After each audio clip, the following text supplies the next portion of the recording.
दिनक पर बरगढ़ आरंभ हो विश्व प्रसिद्ध धनुଯାत्रा 11 दिन धरी तुलुकिब मुक्ताकाश रंगमंच। बरगढ़ पलटिब द्वापर युगर पुराण वर्णित मथुरा नगरी।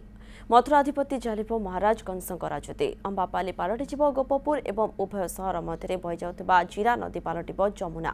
एथिपाई प्रस्तुति चूड़ांत पर्यायर। मंच निर्माण कार्य शेष होइतिबा बेले कलाकार माने जोरसोर अभ्यास चलाइछन्ते। प्राय 17टी मुक्ताकाश मंचरे धनुଯାत्रार दृश्य अभिनीत हेउथिले कंस महाराज राज दरबार रंगमहल और नंदराजा दरबार मुख्य आकर्षण पलटि थाए। सुदूर कोलकाता आसिथिबा कारीगर माने मंचगुड़िक अन्य वर्ष ठारू अधिक आकर्षणीय करने लागि पड़िछन्ते। कंस महाराज राज दरबार लागि 100 फुट चौड़ा एवं 53 फुट उच्चतार मंच एवं रंगमहल लागि 100 फुट चौड़ा 50 फुट उच्चतार मंच निर्माण करा जाउछि।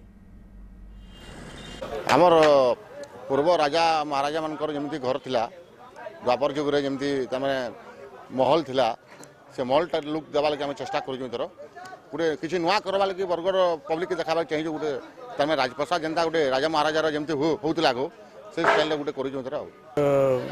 जेहेतु आसंता 11 तारिख दिन 70तम धनुयात्रा महोत्सव उद्घाटित होबाक जाउछि तेणु उद्घाटन पूर्व जेपरी आम राजदरबार कार्य प्राय संपूर्ण होगा उपरे आम रंगमहल और नंद दरबार कार्य वर्तमान चली सेटा तार विहित समय निश्चित भाव में संपूर्ण हम जेहेतु 70 वर्ष धरिक विराट धनुଯାत्रा महोत्सव पालन करा जाउछि चली आसुछि आडंबर रे जेहेतु चली तेणु कलाकार मानकटू जेतिकी प्रजा अछंती बा दर्शक अछंती सेमाने मध्य गोटे दक्ष थिबार कलाकार